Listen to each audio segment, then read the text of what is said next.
Hello hi friends, எல்லாருமே நல்லா இருக்கீங்களா? இன்றைக்கி வந்து நம்ம சூப்பரான ஒரு டிஷ்ஷு தான் பண்ண போகிறோம்.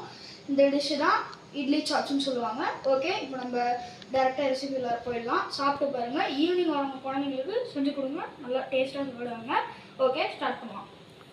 செய்முறை: முதல்ல இது உங்கள் அடுப்பை பற்ற வச்சுக்கிட்டு ஒரு கடாயை வச்சுக்கோங்க. அதில் கொஞ்சோண்டு எண்ணெய், இதோ இந்த ஸ்பூனில் இவ்வளோ போதும். பாருங்கள், இவ்வளோ எண்ணெய் போதும்.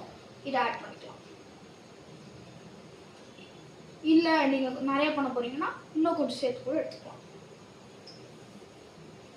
சும்மா 2 பேர் 3 பேர் இல்லை கொஞ்சம் நிறைய பேர் சாப்பிட்லாம். அதுக்கு தேவையான இட்லி மட்டும் நீங்கள் எடுத்துக்கணும். ஓகே, இப்போ வந்து ஸ்டார்ட் பண்ணலாம். இப்போ வந்து ஒரு கடாயில் நம்ம எண்ணெயை போட்டு வச்சுக்கலாம்.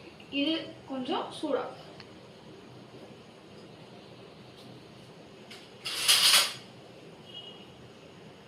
ஓகே, இப்போ வந்து எண்ணெய் வந்து இது சூடாக ஆரம்பிச்சிருச்சு.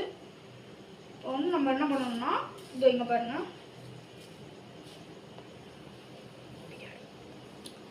இதில் வந்து நம்ம ஆட் பண்ண போகிறது கடுகு, மிளகா பொடி, பூண்டு, உப்பு, கடலை. இதில் நீங்கள் முதல்ல என்ன பண்ணணும்னா, இந்த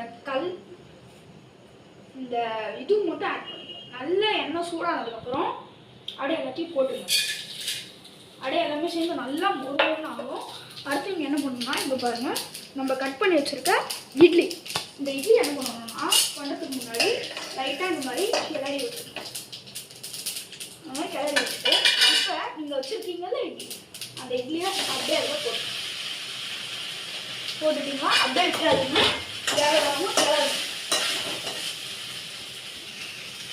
ஏதாவது ஒரு துணி மாதிரி வச்சுட்டு ஆடாயம் வச்சுட்டு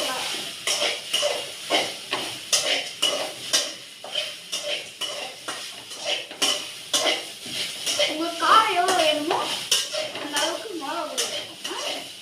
இல்லை நீங்கள் காரம் கம்மியாக சாப்பிட்டீங்கன்னா மிளகா பொடி ஒரு 1/2 டேபிள் ஸ்பூன் எடுத்துக்கிட்டா போதும். இல்லை மிளகா பொடி அதிகமாக சாப்பிடுவேன் அப்படின்றவங்கலாம் வந்து ஒரு 1.5 ஸ்பூன் ஆட் பண்ணால் போதும்.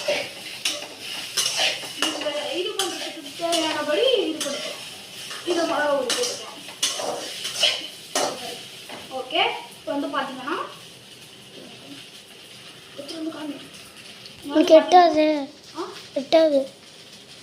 வந்து அப்படியே இறங்கி வந்து பார்த்தீங்கன்னா இட்லி சாப்ஸ் வந்து இந்த மாதிரி இருக்கும்.